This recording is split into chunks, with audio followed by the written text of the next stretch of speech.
All right, guys. Good morning. Good morning. Welcome to our morning note. My name is Carlos Garcia, founder and CEO of G.A.R Capital. Hope everyone's having a nice morning this morning. It is Tuesday, August 31st, 2021, last day of the month. Let's rock and roll and talk about the market, shall we? Before we begin, make sure to click bottom right-hand corner of the screen, little white logo there. Click on that. Turn notifications, like our videos, turn on notifications, like our videos, and also follow the channel. That'd be great. All right, let's go ahead and talk about it. Dow futures down 23, NASDAQ futures down 13, S&P futures down 3, Russell down 3, crude oil futures down about 1%. 10-year yields right now about 1.291%. The VIX is up about 2.5%. The dollar index is down about 0.16%. Silver futures are down. Silver futures are up 0.2%. Gold is down 0.2%. So kind of in the opposite spectrum there.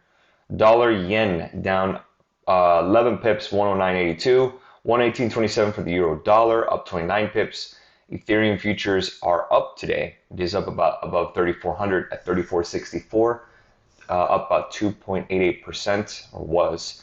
Bitcoin futures above 48,000, down about 1.5%. About 48, 34. Yep, that sounds about right. A couple of names here I'm watching. Cardano's at $2.82. Tezos, $5.47. Stellar, 34 cents. Polygon Matic, $1.39.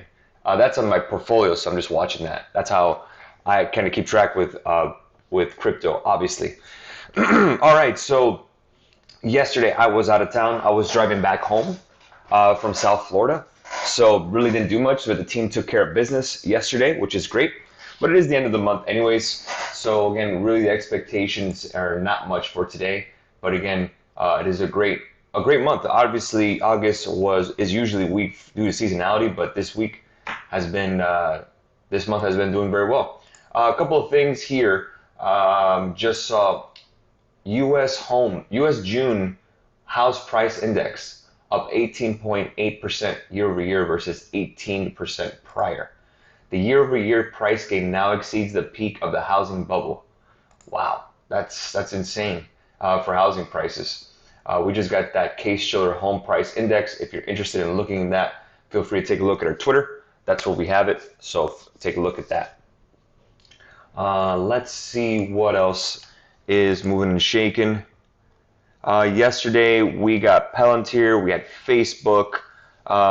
I still have some JPM calls, which are red currently, but again, it's for the week, so let's see where we're at. But again, for the most part, not much going on.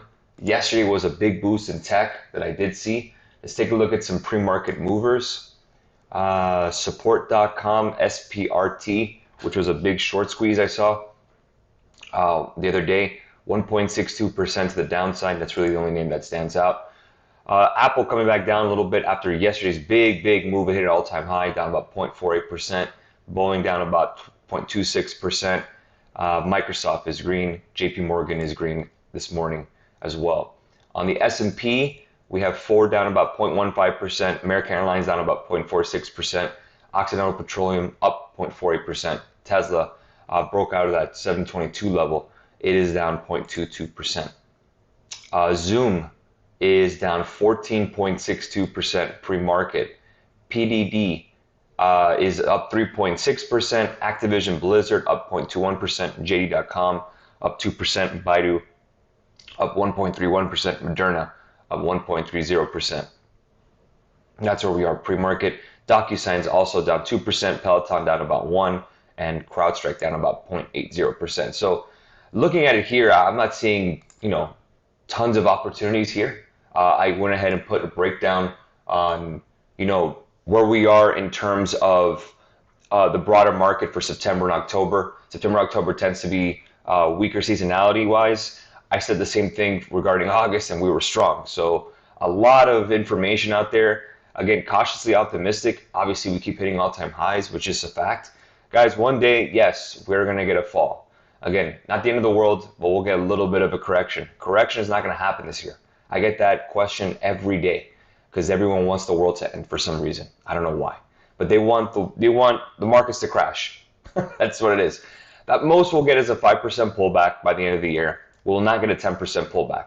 Next year, yes, 10% pullback is definitely possible, if not likely. But does that mean the bull market ends? No. Bull markets can still have pullbacks and still continue. We had that in 2011 during the taper tantrum. We had that in 2018 with the Fed raising rates, and then we still bounced back. So it's not the end of the world. It's just what happens sometimes. But again, we're talking like the world's ending when we're hitting at all-time highs anyways. So that's where we are today. Again, I'm looking at the market. I'm not expecting much, to be completely honest with you. So I do have a live trading session today. I'm tempted to just delay it today and do it tomorrow because of the fact that I don't expect much today. But every time I've said that, the markets move. So I'm going to keep the live trading session on today, and let's see what happens. Good morning, everybody. What do you think about Microsoft 305 calls this week? All right, let's take a look at it. Microsoft. 305 calls, not terrible, to be honest with you. Waiting for a break of 306.09 for a breakout. 305 isn't terrible. If you want to go for it, by all means, but I'm not going to trade that. What do you think about Corsair? CRSR. Nice bounce up, but it still needs 30 to break on the hourly. If that does break, then you can start taking a look at possible 34s or 32s or something like that, but I wouldn't trade it here. No, wait for 30. And good morning, thank you. How do you feel about Amazon gap fill? Yeah, Amazon has that move to the upside that needs to be filled. The only problem is that it's extremely expensive to trade. So again, if you don't have a lot of capital, I would not touch it. Hi, Carl. Still on to more JPM? Yes, JPM obviously didn't do much. Yesterday fell, but again, the trend is still intact.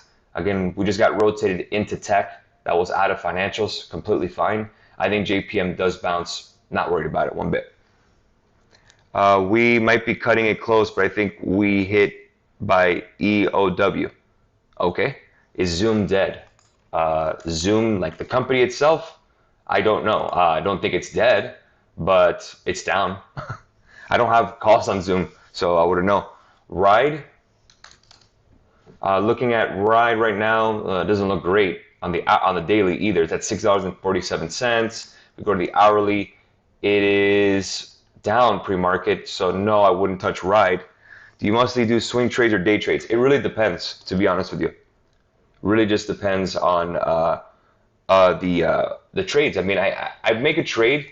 I don't see if it's going to be a day trade or it's going to be a swing for a couple of days. If it hits the same day, that's great. If it doesn't, that's fine.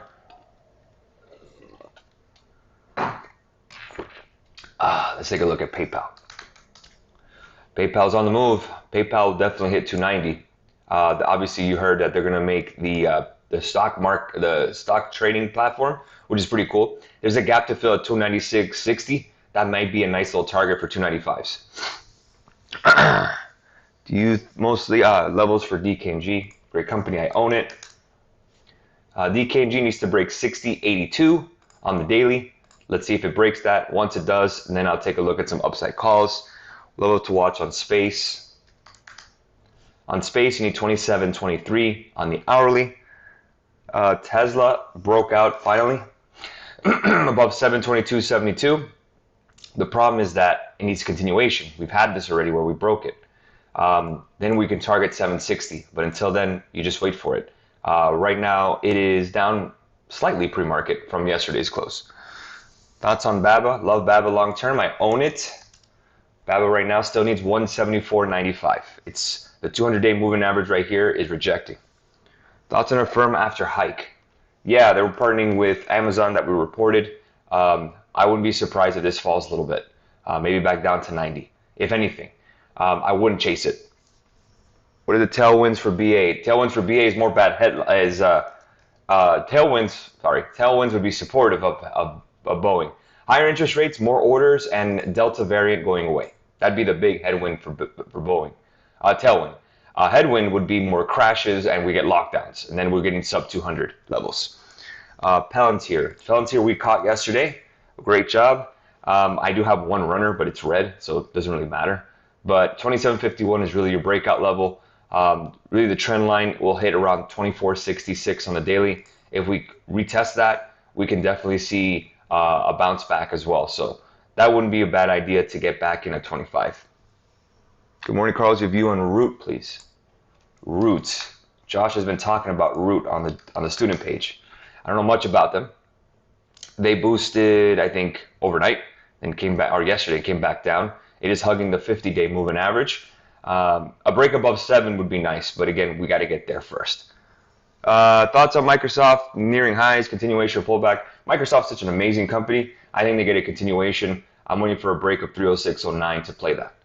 And IWM. IWM, I believe, the other day, well, Friday was soaring. Now we're just retesting the 50-day moving average. It is at a breakout level on the hourly, but on the daily, we still need a little more. But it still looks decent. I mean, really, 230 is in play. I don't think 230 is a bad trade. Again, you may just run out of time if you do it for this week. Keep in mind, next week is Labor Day on Monday, so you'll have a short week anyways. So kind of understand that when you're looking for next week plays or trades, that you have that risk involved. That's 4 days. Premiums will maybe be a little cheaper, but again, you do lose a day.